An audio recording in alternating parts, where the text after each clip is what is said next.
नमस्कार, मैं आपके साथ कहकशा और आप देख रहे हैं पीआरबी। 8 तारीख को जम्मू कश्मीर और हरियाणा के चुनाव का रिजल्ट आया। इन चुनाव में हरियाणा में जहां कांग्रेस की लहर देखने को मिल रही थी, वहीं जो नतीजे सामने आए उसने सभी को चौंका दिया। क्योंकि शुरुआती जो रुझान नजर आ रहे थे उसमें कांग्रेस जीतती हुई नजर आ रही थी, लेकिन जिस तरीके से ईवीएम खुलने के बाद भारतीय जनता पार्टी की बम्पर जीत हुई है, ऐसे में अब कांग्रेस भी इसको लेकर कई सवाल खड़े कर रही है। हमेशा की तरह इस बार भी ईवीएम पर सवाल खड़े हो रहे हैं और कहा जा रहा है कि ईवीएम में किस तरीके से गड़बड़ी की गई है।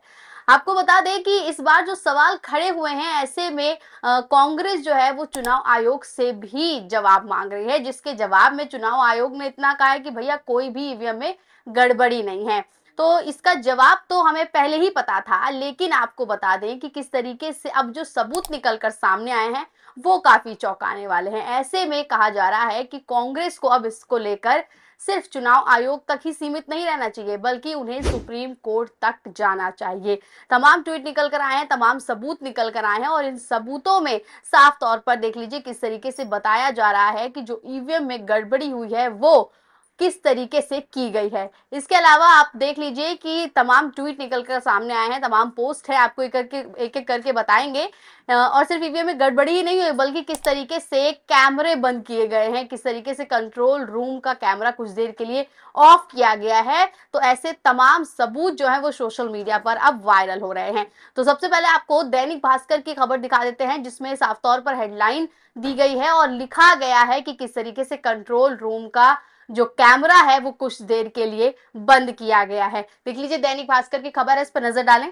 देख लीजिए लिखा हुआ कि हरियाणा में स्ट्रांग रूम 36 मिनट बंद हुआ सीसीटीवी, कांग्रेस कैंडिडेट पहुंचे, बोले ईवीएम से छेड़छाड़ की, वोटों की चोरी की साजिश।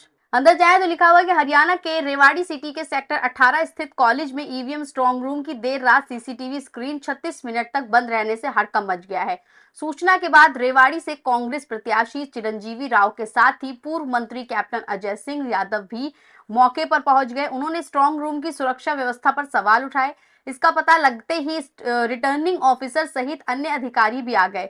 चिरंजीवी राव ने कहा है कि आधे घंटे से ज्यादा सीसीटीवी का बंद होना लापरवाही है।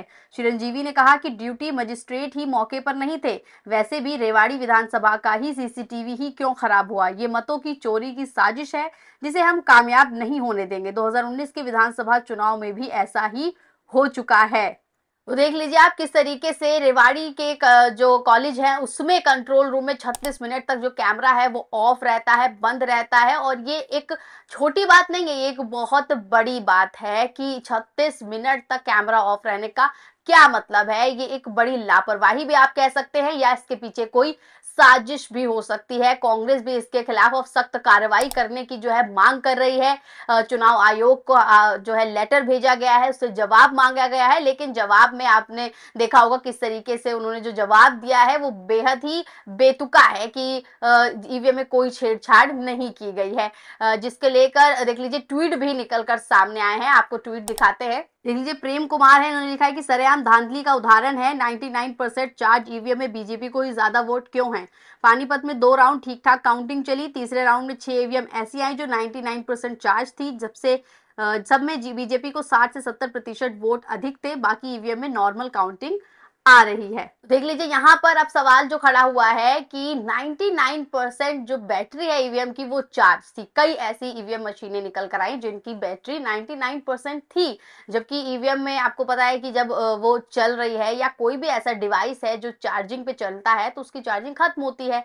लेकिन जिस तरीके से अगर उसमें छेड़छाड़ की जाएगी तो आप देख लीजिए इसका एक बहुत बढ़िया उदाहरण यहाँ दे दिया है कि 99% उनकी बैटरी पूरी थी। या तो नई मशीनें लाई गई जिसमें उनके वोट पड़े गए, या उसमें कोई हैकिंग हुई या छेड़खानी हुई जिससे उसकी बैटरी उतनी की उतनी ही रह गई। तो इसका जो है आप इससे कुछ भी हो सकता है, कोई भी जो है गड़बड़ी घोटाला इसमें हो सकता है।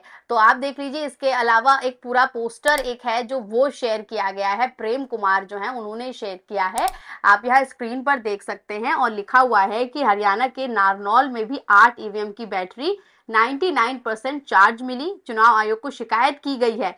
चुनाव आयोग क्या शिकायत सुनेगा, वो खुद इस हेराफेरी में शामिल है। ऐसी शिकायतें से क्या होना है। तो देख लीजिए यहाँ पर इन्होंने पूरा बकायदा एक जो है लेटर दिया गया है और चुनाव जो आयोग है उनको ये लेटर भेजा गया है और लिखा गया है, पूरा शिकायत दर्ज कराई गई है कि कहाँ कहाँ कौन कौन सी मशीन जो है कौन से टेबल नंबर पे थी, वो पूरा यहाँ पे ब्यौरा दिया गया है। साथ में पूरा जो है इन्होंने शिकायत दर्ज की है चुनाव आयोग को। लेकिन साथ ही देख लीजिए इन्होंने अपने ट्वीट में भी ये लिख दिया है कि हेरा फेरी में चुनाव आयोग खुद शामिल है, ऐसा आरोप ये लगा रहे हैं कि तो फिर उनसे शिकायत करके भी कोई फायदा नहीं है। हालांकि जिस तरीके से कांग्रेस को लेकर अब कहा जा रहा है कि उन्हें अब बड़ा कदम उठाना चाहिए, बड़ा प्रदर्शन इसके खिलाफ करना चाहिए, क्योंकि जिस तरीके से हर बार ये गड़बड़ी होती है और बीजेपी जो है वो हर बार ऐसा करती है और उसके बाद इसे खत्म करने के लिए देख लीजिए हमेशा इसके विरोध में रहती है।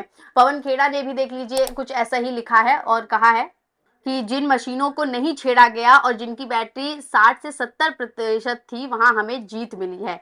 तो ऐसा मानना पवन खेड़ा का है कि जो सही थे वहां तो इन्हें अच्छे खासे वोट मिले, लेकिन जिनमें गड़बड़ी की गई उनकी बैटरी भी गड़बड़ थी, उनकी चार्जिंग भी गड़बड़ थी। तो देख लीजिए यहाँ पर साफ नजर आ रहा है कि अब कांग्रेस भी किस तरीके से जो इतना प्रचार प्रसार किया, इतनी रैलियां निकाली, इतना असर जो है वो देखने को मिल रहा था हरियाणा में, लेकिन किस तरीके से इन्हें एंड मूवमेंट पे आके इतना बड़ा फेरबदल इनके काउंटिंग में देखने को मिला है। आपको बता दें कि नायब सिंह जो मुख्यमंत्री हैं हरियाणा के, उनका वीडियो कितना वायरल हुआ था जिसमें वो कह रहे थे कि हमने सारी व्यवस्था कर ली है और सरकार तो हमारी ही जो है वो बनने वाली है। इसको लेकर सुप्रिया श्रीनेत ने भी देख लीजिए ट्वीट किया है और ऐसा ही कुछ सवाल खड़ा किया है। लेकिन उन्होंने लिखा है कि फिर बोलते हो हम ईवीएम पर सवाल खड़े करते हैं। नायब सिंह सैनी को पहले ही बता दिया गया था कि उनके सब व्यवस्थाएं हैं सरकार बनाने की, क्या ये व्यवस्थाएं ईवीएम तो नहीं।